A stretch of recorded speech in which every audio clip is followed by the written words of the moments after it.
জীবনে অনেকদিন পর ভোট দিলাম, বিশেষ করে আমার জীবনে প্রথম ভোট, কারণ এর আগে আমি ভোট দিতে পারিনি। ভোট দিতে পেরে শুকরিয়া আদায় করছি, আলহামদুলিল্লাহ। ঈদের মতো আনন্দ লাগছে। আশা করছি ঈদের আনন্দ নিয়ে ঠিক আছে। নির্বাচন হবে, সবাই যেন স্বতঃস্ফূর্তভাবে ভোট দিতে পারে সেই আশঙ্কা এবং আকাঙ্ক্ষা করছি এবং আশাবাদ ব্যক্ত করছি সবার জন্য। মানে আপনার কোনো সংখ্যা আছে কিনা?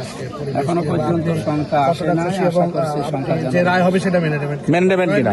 জনগণের রায় আমরা মেনে নেব। আর আপনি কি প্রত্যেকটা কেন্দ্রে প্রত্যেকটা বুথে কি আপনার এজেন্ট দিতে পেরেছেন কিনা? 42টা কেন্দ্র আছে, আমি সব জায়গায় যাব এখন থেকে। এজেন্ট দিতে পেরেছেন কিনা?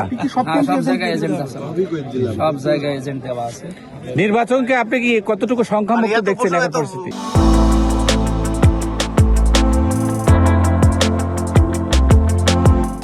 নির্বাচন এখনো পর্যন্ত সংখ্যা মুক্ত দেখছি।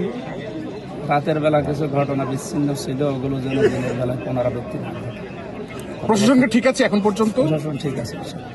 আচ্ছা, এই যে কাল থেকে যে টাকা পয়সা ছড়ানোর উভয় দলের বিরুদ্ধেই অভিযোগ আমরা পাচ্ছি, এইটা এই নির্বাচনে কোনো প্রভাব ফেলবে কিনা?